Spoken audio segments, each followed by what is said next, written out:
সভাপতি মহাশয়,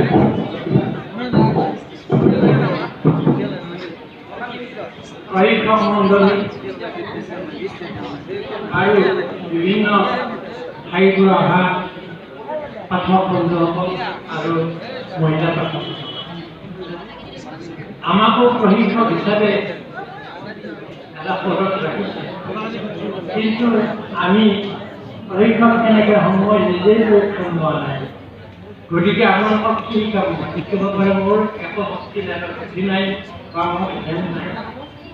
আমি পৰম্পৰাগতভাৱে আমাৰ আগৰ কথা নাইবা সুৰ এইবিলাক শিকিছোঁ। গতিকে যি নহওক, মই আপোনালোকক কিছুমান নিয়মৰ কথাহে কম। প্ৰথমতে মই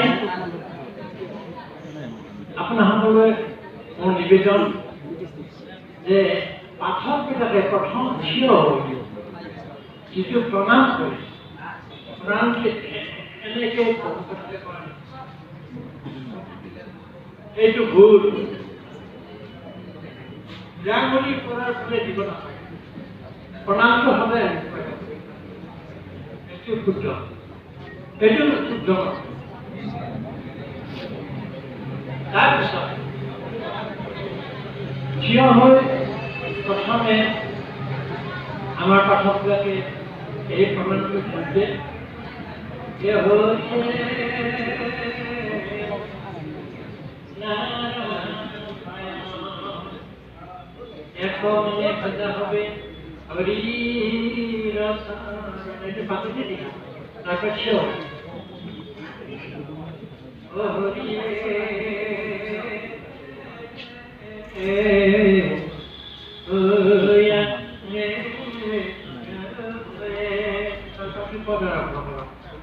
কেনেকৈ কৰিব লাগে আপোনালোকে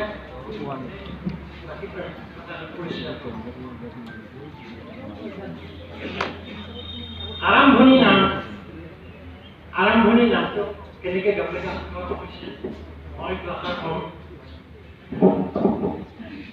আৰম্ভণি নামত আমি জনাত তিনিটা বস্তু থাকিব লাগে। সেই তিনিটা বস্তু হ'ল নাম ছন্দ, হৰণ ছন্দ, এই তিনিটা বস্তু প্ৰসংগত থাকে। এই তিনিটা বস্তু লগ লগাই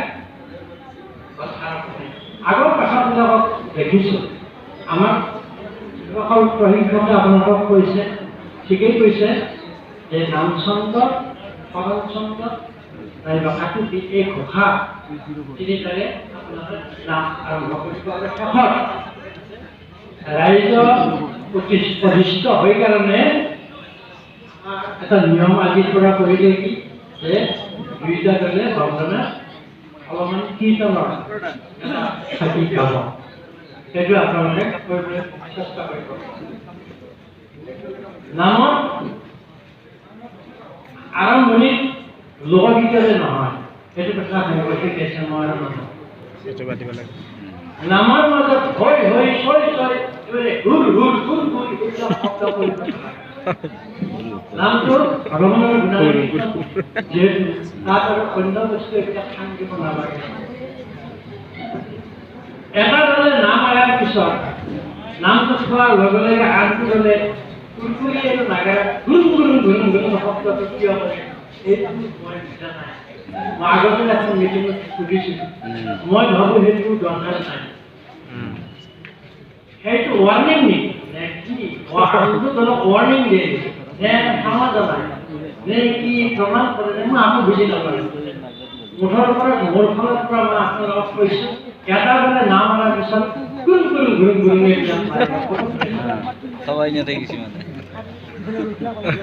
নাম চাৰিটা তলত গাব লাগে।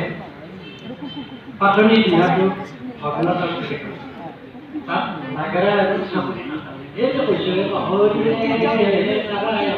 ইয়াতো এটা তাল আছে, কিন্তু সেইটো মনে মনে মনে ভাবিলে তালটো ক'ত চাকৰি কৰি নিজে ওলাব, কিন্তু সেইটো চাকৰি আৰু নাগৰা মাৰা নহয়। সেইটো কোৱা ভগ্নতা। তাৰপিছত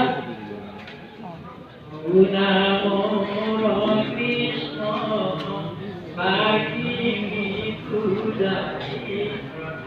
কেশৰ একটা তাৰপিছত চৌতালৰ পিছত চৌতালটো এনেকুৱা হ'ব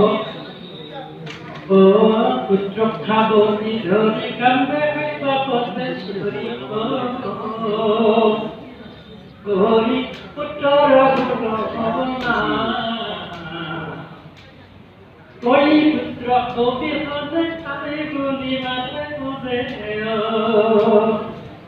বাসা থাকি মই কান্দে মুখসা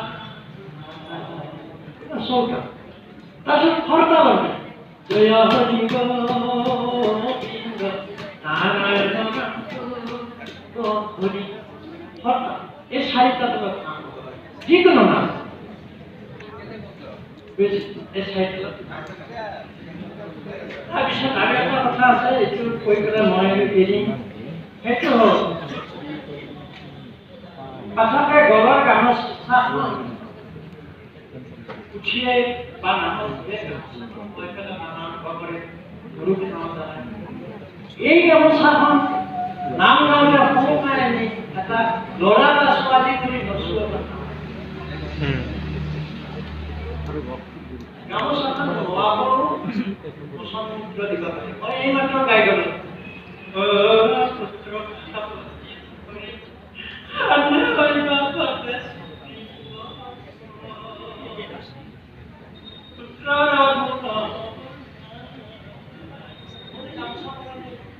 দৰ্শকসকলে বুজি পোৱা নাই মই কথা সদায় যে নিজৰ কেনেকৈ কওঁতে যদি বুজিছে তেনেহ'লে এইখন আনি কৰি দৰ্শক এনেকৈ লোৱাৰ কি দৰকাৰ এনেকৈ গামোচাখন বান্ধি পেলাই কি কৰক কি কৰিছে মই ভাবোঁ এইটো শুদ্ধ গতিকে আপোনালোকে বিবেচনা কৰিব এই উচিত নহয় বা কৰিব এনে হাতেৰে দিয়ক আগৰ যিবিলাক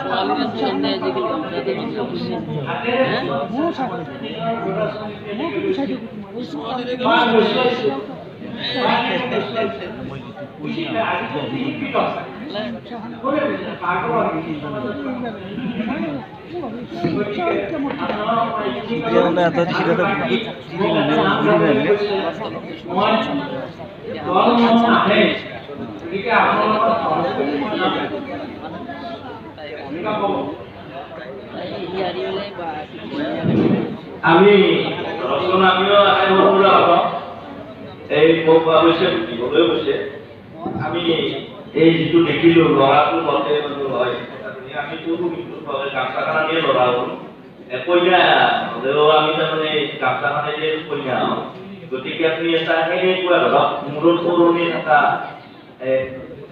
এটা অভিনয় কৰিব লাগিছে এইটো উপায় নামত শিকাব এতিয়া নিকাম